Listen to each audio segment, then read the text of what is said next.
J'ai beaucoup travaillé dans le cadre de mes fonctions sur comment renforcer et promouvoir la place de la femme dans l'économie africaine. Donc j'étais en contact avec des femmes, de petits entrepreneurs, des moyens entrepreneurs, des micro-entrepreneurs, mais aussi de par mes fonctions, j'ai été en contact avec des femmes qui ont aussi une responsabilité dans leur pays.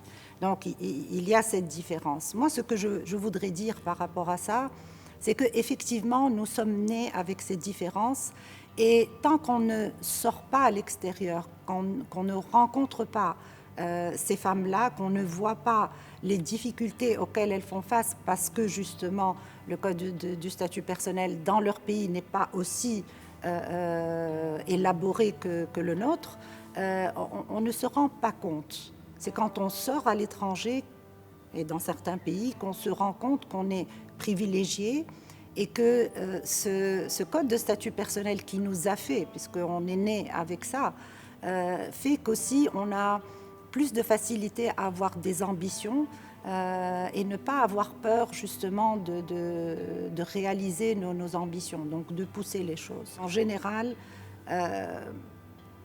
et c'est encore plus vrai pour les autres femmes, mais même pour la femme tunisienne, on a peur. On a peur d'aller demander un crédit à la banque parce qu'on se dit on va nous refuser. On a peur de postuler à un poste justement de haute direction. Je pense d'abord qu'on ne peut pas mettre toute la responsabilité justement de cette excellence à la femme tunisienne en tant que groupe.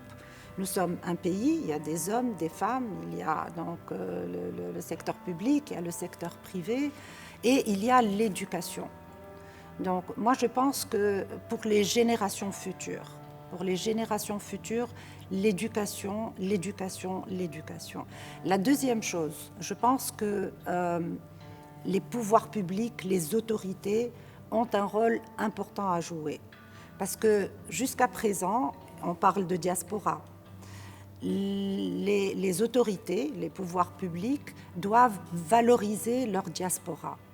Quand on prend des pays de la région, il n'y a pas un poste de haute direction internationale, multinationale, régionale, où ils ne positionnent pas d'abord, hommes et femmes, ils ne positionnent pas leurs concitoyens en les choisissant, et de plus en plus, ils positionnent des femmes.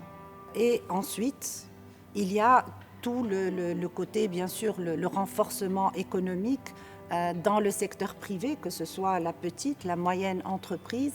Il y a tellement d'entreprises maintenant en Tunisie qui sont gérées par des femmes ou que les femmes possèdent à 100%, qui ont un potentiel de croissance caché. Donc, essayons de voir, d'aller un peu plus en profondeur, de voir quels sont ces secteurs-là. Et ce potentiel caché, essayons de faire en sorte qu'il puisse se réaliser. Il ne peut se réaliser que s'il y a plusieurs mécanismes.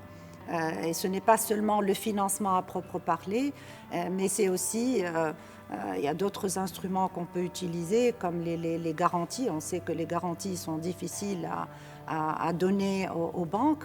C'est un bien précieux, c'est le bien le plus précieux de la femme tunisienne. Et on voit aussi dans certains pays d'Europe que les femmes se battent même pour le droit à l'avortement sous certaines conditions. Et il faut vraiment le préserver. Donc voilà, je vais terminer par ça.